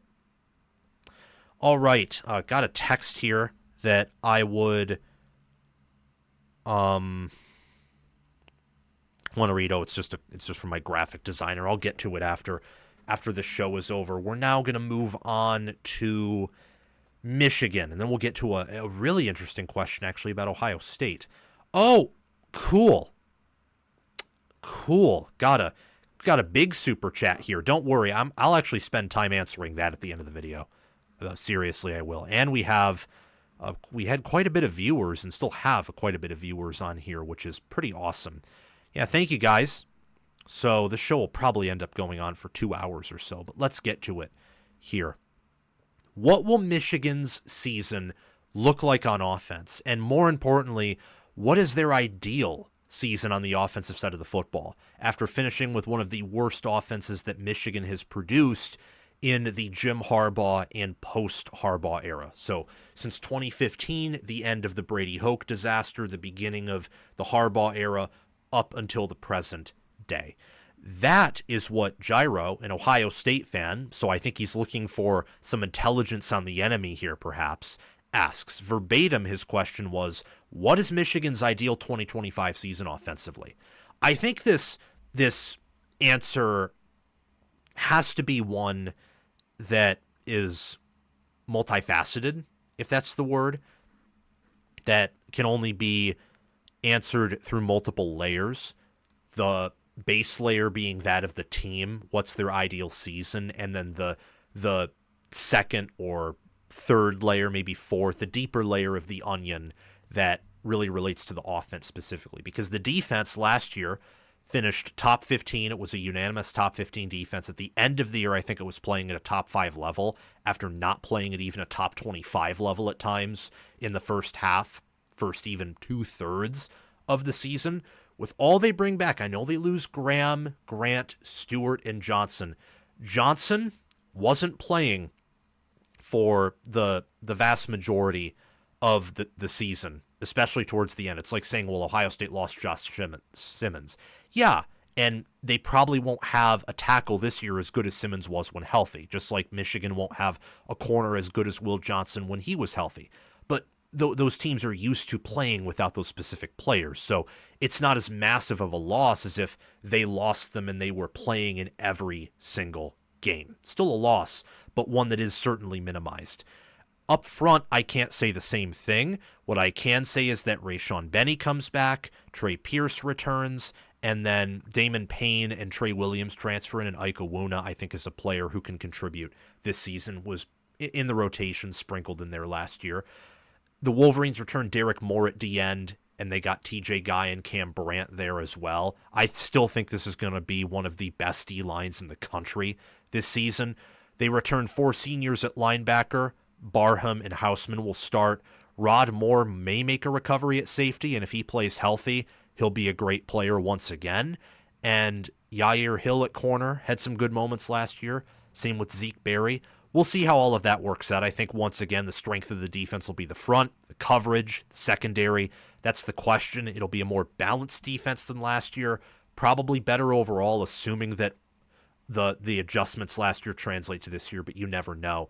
Regardless, I'm setting that down as a base because this offense will need help. It's not going to come out and immediately be a top 10 unit. I don't know if it even has the capability of being a top 10 unit, but the offense is going to need help from the defense. The defense can provide that. The defense gives this team the ability, I think, with the schedule that Michigan faces this year. New Mexico in week 1, at Oklahoma week 2, Central Michigan week 3, at Nebraska week 4. Those 2 games, Sherrone Moore will definitely be suspended. By definitely, I say 99%, but still pretty sure. They get a bye in week 5. Wisconsin plays in Ann Arbor in week 6. Michigan travels to USC week 7. They host Washington in week 8. Travel to Michigan State in week 9. Host Purdue in week 10. They get a bye in week 11. They play Northwestern in Wrigley Field in week 12. Neutral site game. They travel to Maryland week 13 and host Ohio State in week 14. The defense, combined with some of the limitations of all rosters Michigan faces, I think gives this team the capability of going 12-0. However, with what we've seen on offense last year and with some of the limitations the defense even has, I think that the floor here is 7-5 or 6-6. The kicker for Michigan, Dominic Savada, also raises their floor and ceiling. So the offense, in large part, is going to determine probably 4 or 5 games. And those are the games that are losable, not what should be auto wins in Central Michigan, New Mexico, probably Purdue, Northwestern, maybe at Maryland, depending on whatever's going on in College Park, where they only won a single Big Ten game last year, and it was against USC by a point, and they shouldn't have won that game. So with Oklahoma, Nebraska, USC, Michigan State, and Ohio State, those 5 games, and maybe Washington or Wisconsin, depending on how they pan out. Their home games should be easier than those 5 4 on the road, and then the Ohio State game, of course. Ohio State, I think, will be the best team on their schedule. The only team that could contend for that, in my mind, is USC. Maybe Nebraska or Oklahoma will surprise me, I don't know. But those games, in those games, the offense is going to be paramount to whether Michigan wins or whether they lose. Maybe whether they win in a blowout or whether they get blown out, if you know what I mean, like last year against Texas and Oregon. When I look at Michigan and Bryce Underwood and how phenomenal he was in high school, how he's been praised by whether it's recruiting analysts or more grassroots types who are really invested in the sport, make money off of it, but they're not like employed by CBS or Fox or ESPN. When I look at what Michigan brings back on the offensive line, how they've recruited there, the potential they have, when I look at their running back room, when I look at tight end and wide receiver, I would rank, this is based on potential. In terms of potential, only potential, the best rooms are quarterback. I would say this is a tricky one. I'm going to say O-line, but running back's close, and then tight end, and then huge gap wide receiver. That's just based on potential alone. And that's a good spot to be in.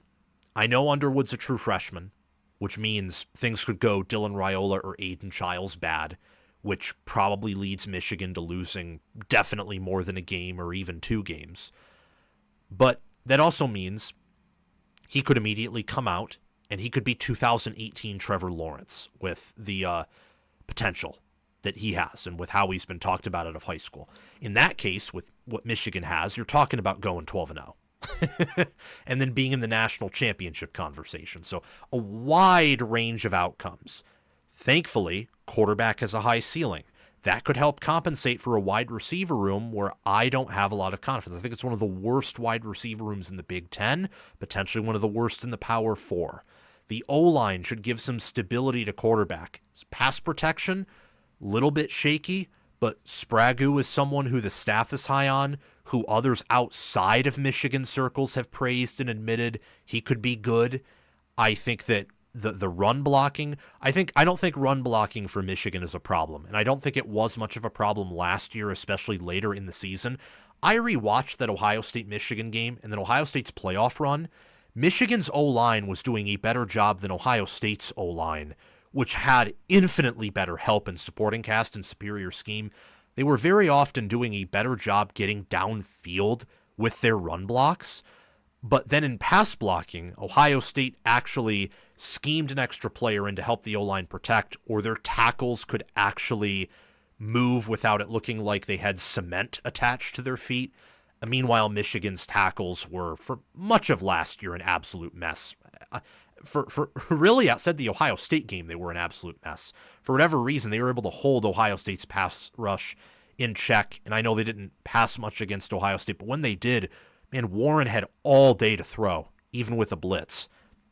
It's just something that happened there, whether mental or the fact that I think Michigan probably punched above their weight class in that game, and they have a really talented O-line, even if it was disorganized and at times bad last year, especially in the month of September.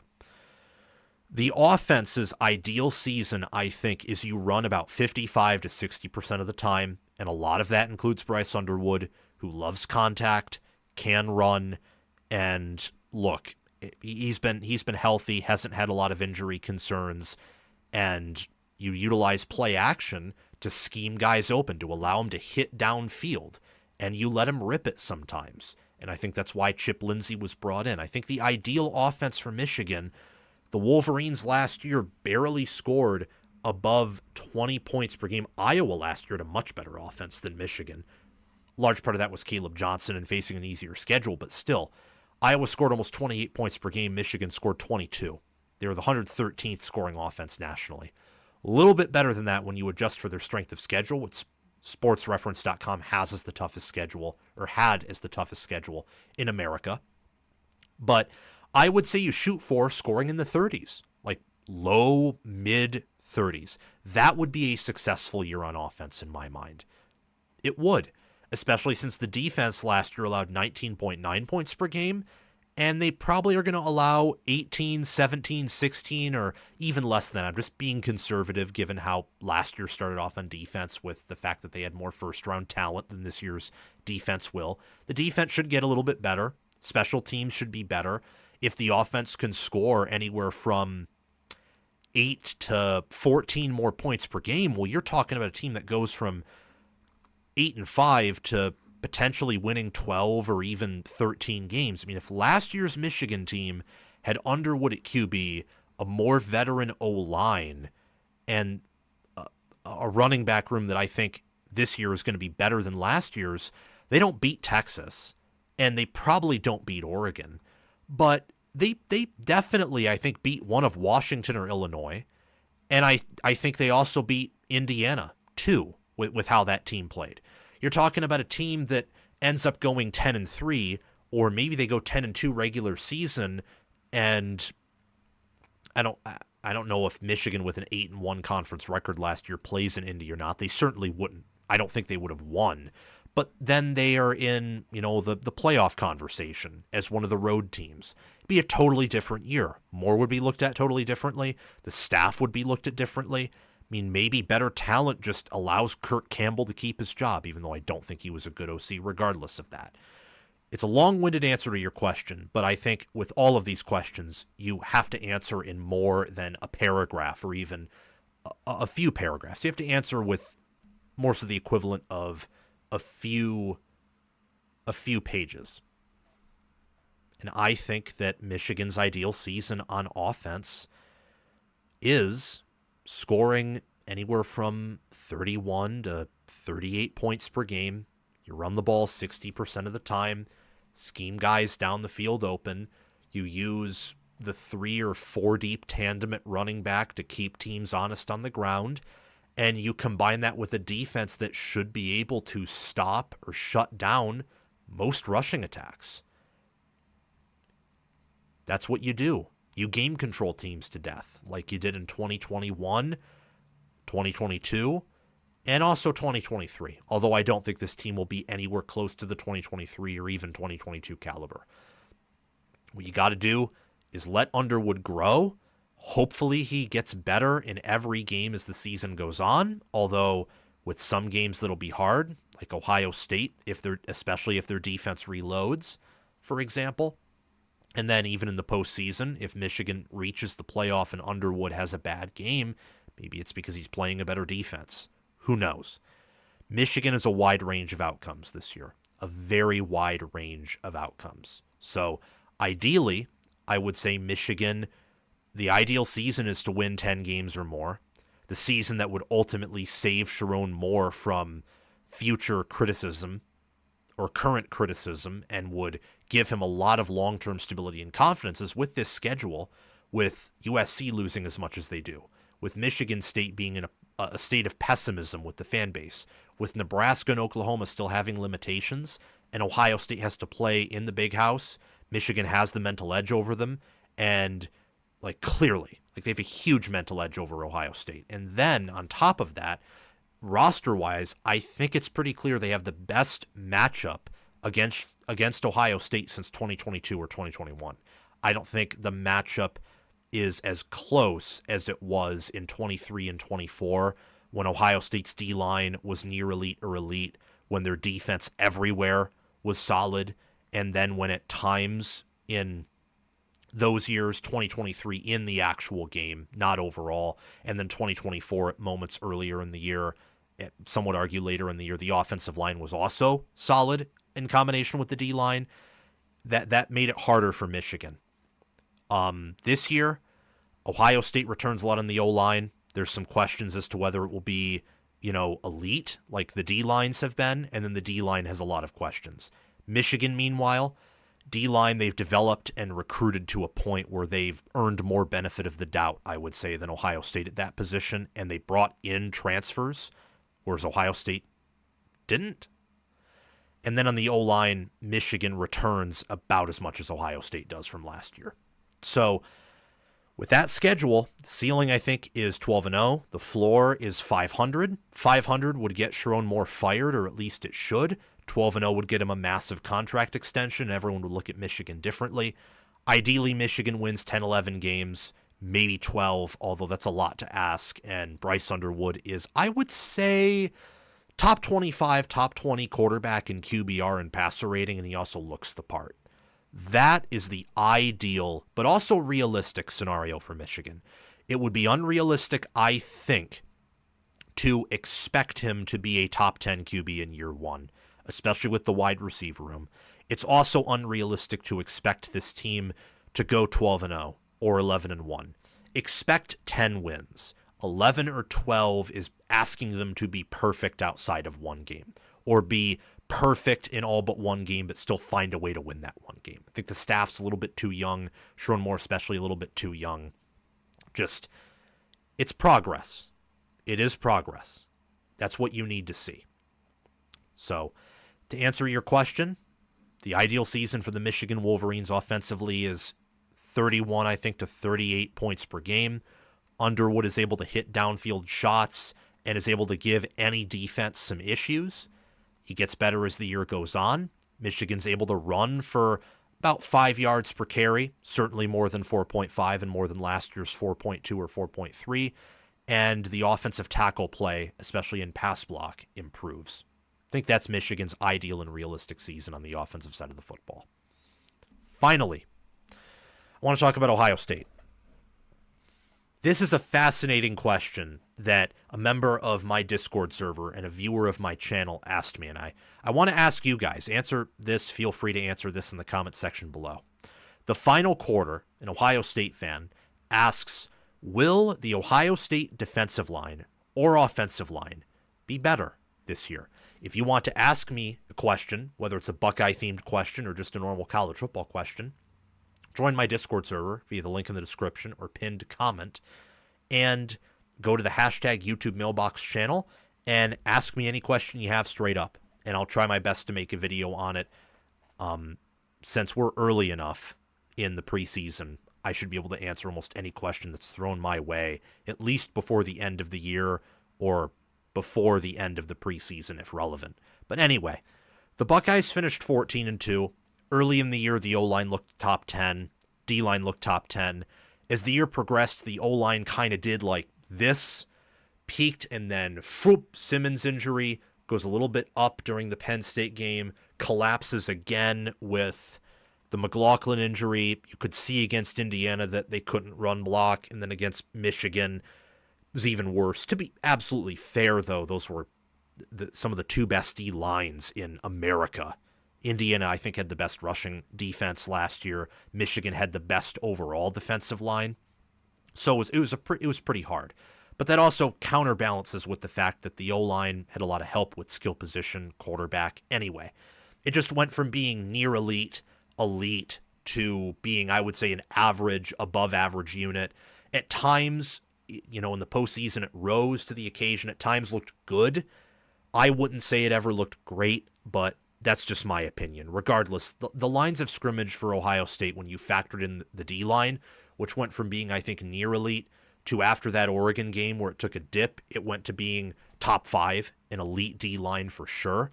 And the defensive supporting cast helped that. But objectively looking at how Sawyer played at the end of the year, total non-negotiable. Tyleik Williams, non-negotiable. Tuimoloau, non-negotiable. Hamilton was having great moments and great play as well.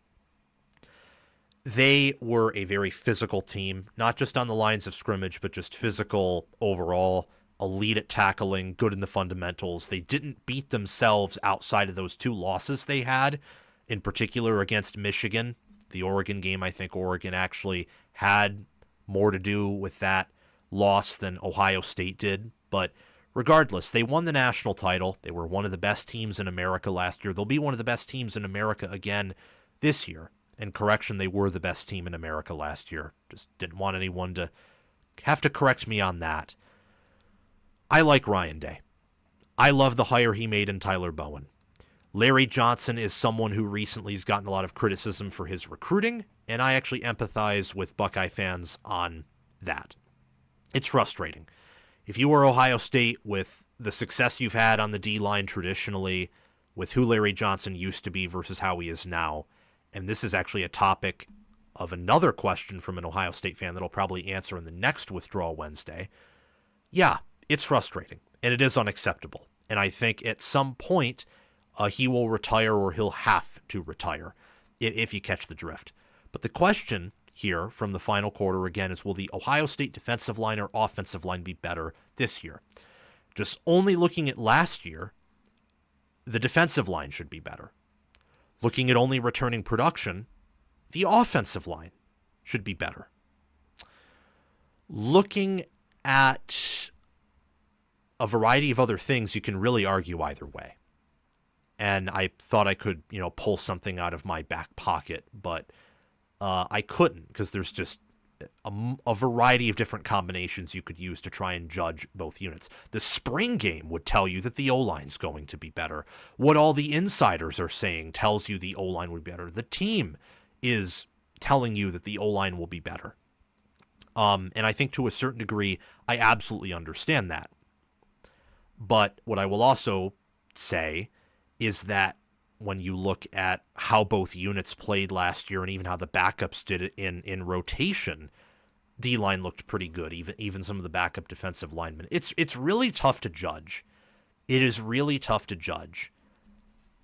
And what makes it tougher when you're Ohio State in comparison to almost any other team is your skill position and backfield talent is so good that at sometimes they absolutely compensate for the defensive or offensive front. Think of the O-line last year.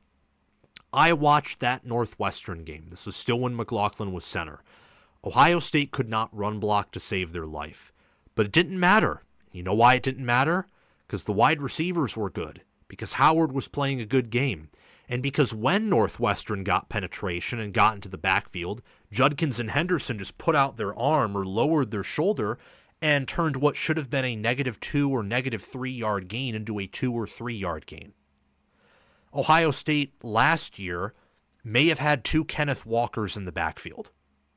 They had a quarterback who despite Ohio State's O-line giving up more pressures per sack than Nebraska's O-line did, had almost a third of the sacks Raiola incurred because Howard had pocket mobility. He had eyes in the back of his head. It was very obvious that he was an aware, intelligent quarterback who also had skill and moxie. Raiola hadn't developed a lot of those skills at Nebraska, so despite the fact that on a pressures allowed per snap basis, that his pass blocking was a little bit better, Howard was just that much more experienced and had so much better weapons to where that overruled maybe Nebraska's entire offensive line unit being a little bit better in pass blocking. That's a stat, actually. Nebraska's offensive line and Iowa's for sure, Oregon's, and I think two other teams, Rutgers I know was one, I forget who the fifth was, and maybe there was a sixth, they had less pressures allowed per snap than Ohio State's offensive line did, which shouldn't be all that surprising. To some people, I think it would be surprising. And then you look at the defensive line for the Buckeyes, and the defensive line last year was mean, it was nasty, it was one of the better position groups in all of college football, one of the best in their own camp, and that was with a strong D-line class last year. Penn State, Michigan, Indiana, Notre Dame's when healthy. I mean, Texas with all their depth, and Oregon's even, who had a first-round D-tackle picked in Derek Harmon. We could go on and on and on. And the defensive line last year, their issue is they don't return any of their starters from 24 to 25. The O-line brings back Hinsman, who I'd classify as a full starter for the year, started more than half the games. They return Tegra Shabola, starter for the entire year. Luke Montgomery, who started in the playoffs, I wouldn't classify him as a full-on starter, though, just because he only started in the playoffs. They bring in Ethan Anainwa, who was a starter. They also bring in Philip Daniels, who, much like Montgomery, started at the end of the year for Minnesota, but wasn't a full-time starter. The D-line only brings in Bo Atkinson and Logan George. Those are DNs. They didn't bring in anyone at D-tackle, and I would say out of all the incoming transfers and all the groups, Anainwa is, I would say Anainwa is probably the best. Maybe Atkinson, but regardless of that, I think the O-line did a better job getting necessary pieces in the portal and making sure they returned production compared to the D-line. Now, the D-line couldn't bring any of their starters back. All of them were seniors. But the fact that the D-line's been in the position it has in the spring, where they were desperate to get D-tackle depth, the Buckeyes were, and they couldn't for whatever reason. They couldn't do it. I think Texas had something to do with that, and the fact that Ryan Day is not a fan of overpaying players. And you know what? I respect that, actually. That's how it should be. You shouldn't have to, hash out millions of dollars for a rotational D-tackle. Or if you do, it should be in a world where, maybe teams have a more level playing field. Not saying Ohio State's NIL is more average than great. It has one of the best NIL collectives in the country, just not quite Texas or Oregon level. All that being said, the O-line did a better job, I think, of addressing its weaknesses than the D-line did. When you look at blue chip talent and when you look at how these units, in terms of the current starters, performed in their games or roles, the D-line overall was better.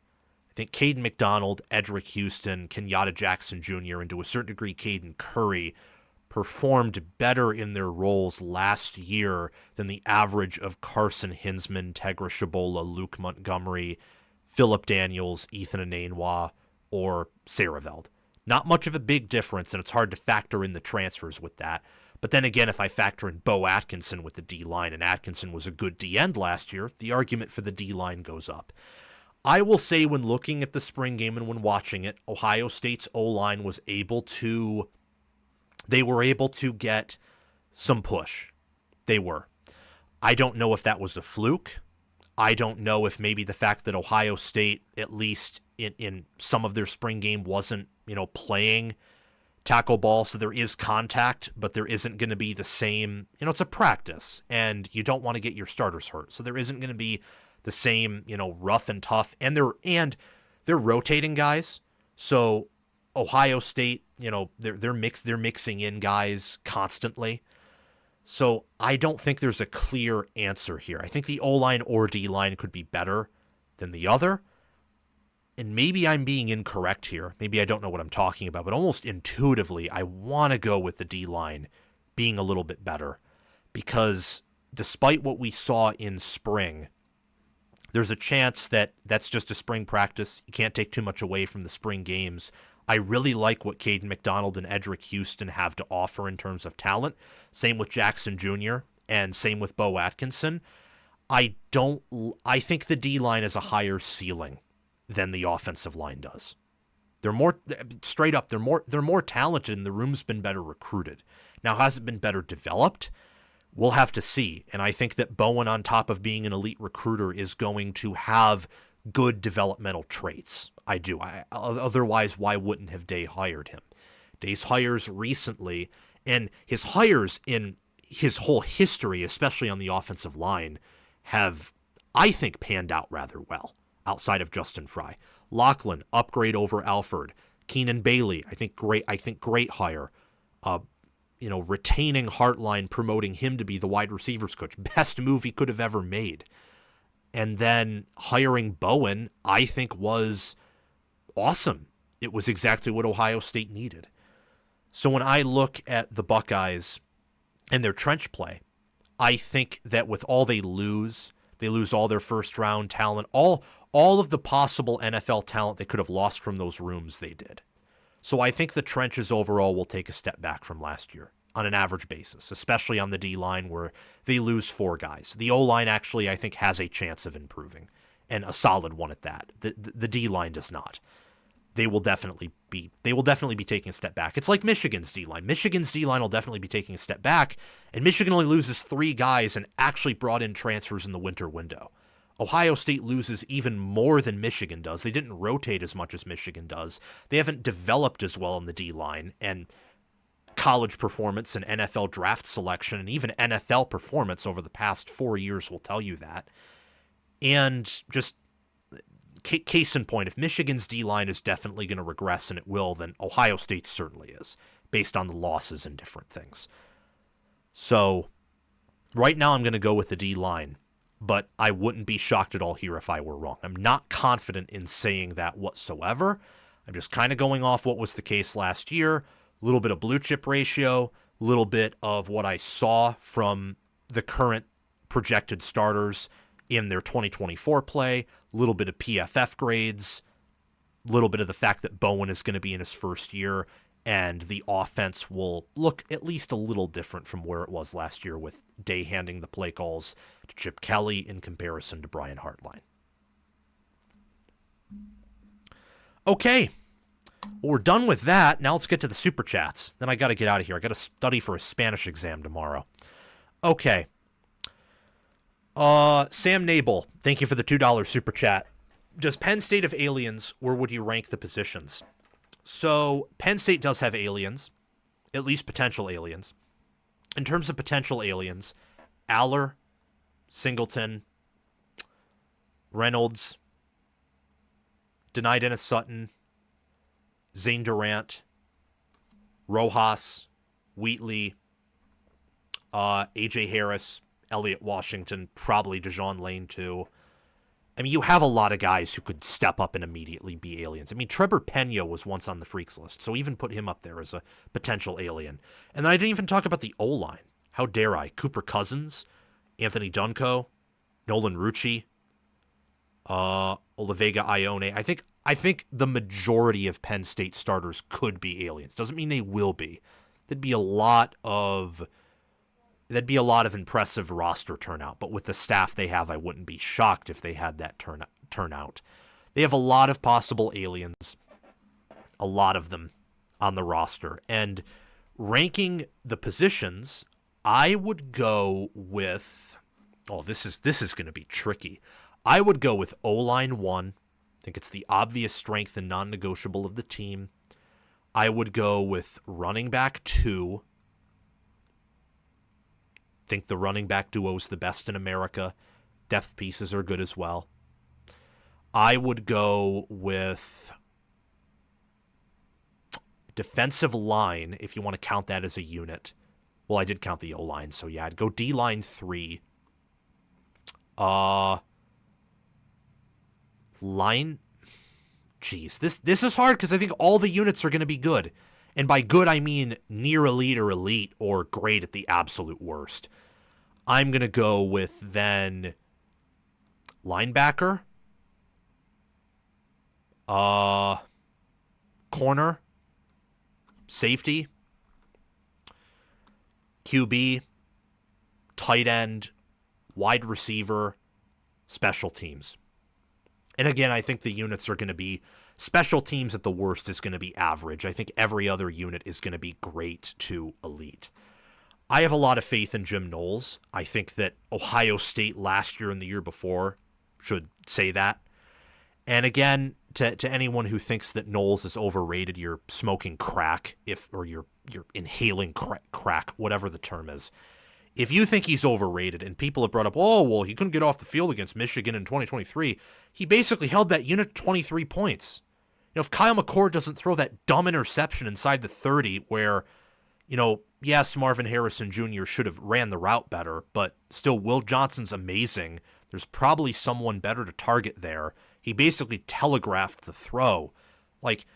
Don't throw that football against an offense that was able to run it 32 times against Penn State's defense and win. And Penn State had a better run defense than Ohio State did that year. Don't do that. He held that offense, which, by the way, by efficiency ratings, was just as good as Miami and Ohio State's offense from this year, which really shows you how weak 2024 was as a season. Don't do that. I mean, of course, that offense is going to be able to move the ball against your defense, against even an elite defense, because the offense in terms of having a first-round QB, having wonderful third down efficiency, and having a great, in the postseason, elite O-line and wonderful tight ends, of course they're going to score in the 20s on you. Think about last year. Notre Dame's offense was nowhere near that 2023 Michigan defense or offense. They were not near it. They did not have the passing capability, and their rushing offense was better more so because of scheme, because of outside runs rather than Michigan, who love to run inside more often than not. And their running back room was also better, to be absolutely fair. And they had more pick sixes, I believe, though don't fact check me on that. And they scored 23 in Ohio State's defense. Great offenses with great minds and great players are going to score in the 20s. They are. Especially if they have completeness or find a way to get. I mean, think of even Penn State. Penn State's offense last year, if they have Trevor Pena instead of Harrison Wallace, they catch Aller's goal line fade and they score at least 20 points. If Penn State then gives Tyler Warren the football inside the 5, they score 27. You take away the pick 6, they still score 20. It's hard to hold great offenses under 20 points. And the fact that Ohio State fans, some of them, not all of them, most of them are very logical, will talk about, oh, well, he couldn't get off the field against Michigan that game. It was a great offense. You can't hold all great offenses to under 20 points. Can't do it. The fact that that defense held Missouri to basically no points until the fourth quarter with an Iowa-level offense should speak volumes about Jim Knowles and the elite defensive coordinator he is. Then after he, got out-coached in the Oregon game, made adjustments, shut down Penn State, shut down Indiana, was in no way responsible for that Michigan loss, and that was all on the offense. That was Chip Kelly, Justin Fry classic right there. And then in the playoffs, his side was the better side of the ball outside of the Notre Dame game, and maybe the Tennessee game. But against Oregon, that was the only. His defense was the difference in that game. It really was. They gave the offense some short fields. They got a ton of coverage sacks. They got 8 sacks in total and held Oregon to negative rushing yards in that game. And then against Texas, when the O-line got put in a blender, had a bunch of penalties, the offense was having some hiccups. Their defense came through with the scoop and score, a 4th down stop earlier in the game, and an interception to truly seal the deal, even though it was really already sealed. Knowles is the nation's best defensive coordinator. Any attempt by anyone to say that he is overrated is likely coping or the people don't know what they're talking about. And then Kotelnicki's top 5 in the business, Trotween's top 5 in the business on the O-line. Most people or anyone may not be higher on Penn State than I am, but there are plenty of reasons to be very high on Penn State. It's going to be a great team. All right, let's look at the big super chat. This one, Nate DeGreat Gaming. I know this is not a big rivalry, but Illinois-Ohio State rivalry gets overlooked by its all-time record between the two teams. I still think there is some hate, but it's an underrated rivalry that needs respect. Okay, after this question, I'll get off because we've been on for 2 hours. So, I agree with that. I think that rivalries are a great part of the sport. I think that it is an underrated rivalry. And I think that Illinois actually has a chance to win this year. Now, will I pick it to happen? No. But there's a chance it happens. Illinois gets that game before they go on bye. It's at home, so they can sell out, not worry about a letdown the following week. And Illinois returns everyone in the O-line. They get a great quarterback back in Altmaier. They have some good tight ends, a running back room that's so deep that McCray transferred out, and he did because he wasn't gonna get all the snaps there. They have a wonderful secondary. It's one of the few secondaries in America that might be able to defend Julian Sayin and that wide receiver corps. By defend, I don't mean stop him. I just mean maybe force a turnover, slow him down, cause some confusion. They have a strong linebacker room, D-end room. I don't think Illinois is great at D-tackle, and I think their O-line and D-line overall and even wide receiver corps has some limited upside. But Ohio State loses a lot. And the way that Ohio State's constructed their roster is not exactly conducive to winning via the current college meta. It's why they lost 2 games last year when ideally they probably should have gone 15-1 or 16-0. Still won it all, was the best team in the country last year. But with all the talent they've had, and with the fact that they have Brian Hartline on the staff and then lost 2 games, and when you look at their recruiting and I'm just going to say college development because people will get mad at me when I say development overall in a critical way. Ohio State has wide receivers that no one else will ever have. It's the same thing at safety right now with Caleb Downs. And the way that they recruit at corner now, at least at the top with Devin Sanchez, depth's a different conversation, is unparalleled. Could be and maybe will be that way at linebacker because I think Laurinaitis is an awesome recruiter and developer. But how they've recruited and developed on the D-line has waned. Their O-line recruiting is the worst it's ever been in the history of modern recruiting rankings for Ohio State. And I'm talking about what's on the roster now, not what's coming to the roster with what Tyler Bowen is bringing. And what that does is that can disrupt game control. You saw that against Nebraska last year, Michigan and Oregon, where all of those teams were trading blows with Ohio State for basically the entire game. And then you saw that to a lesser degree against Penn State, even though in that game it was Ohio State's trenches really stepping up, but then having some just not really inconsistencies, just Howard having an inconsistent game, Penn State also stepping up in certain areas, I think particularly on defense with Abdul Carter, and then Tyler Warren being Tyler Warren to get them in that position in the final minutes of the game where they ultimately failed. Just to say it is an underrated rivalry. I am not picking Ohio State to lose that right now. I think that anyone who does is certainly willing to go out on a bold limb. I think Ohio State's too talented. I think Day's a much better coach than Bielema, who actually, despite all of his losses on the staff, still has a better staff than Bielema.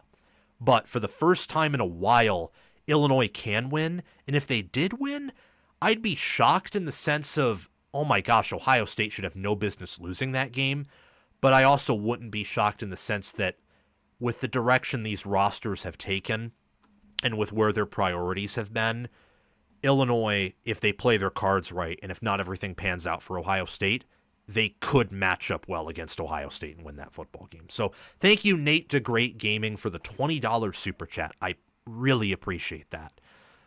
Okay.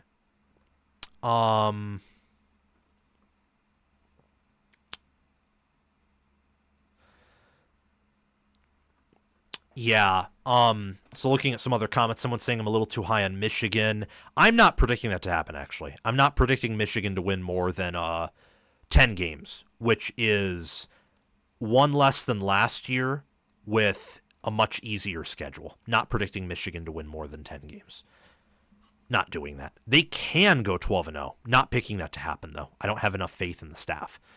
Larry Johnson's recruiting development's been hit and miss recently. For example, JTT was a DN that was expected to be the next Bosa Young. What happened is he wasn't even the best in the line. Yeah, he was viewed, I think, in NFL circles as probably the highest, as the best D line because the NFL cares about potential. But Sawyer was the better college player at the end of the day. I mean, last year Sawyer was making plays that should have been game-changing, and Tuimoloau was great, but still not Sawyer's level in college. Penn State hard to beat. Michigan, someone asking questions about them. All right, guys, I'm going to get off. Thank you very much for being on the show with me. We went over for 2 hours, and we have 7 videos to release over the next few days, which is incredible. All right, I got to go and start the uploads for those, and then also I have to study for my Spanish exam and probably relax too a little bit because I've been working for much of today. I love you guys very much. Remember to join the Discord server and ask a question in the hashtag YouTube mailbox channel. Link is at the top of the live show and in the video description. Have a fantastic day, everyone, and I will see you all very soon. Bye-bye.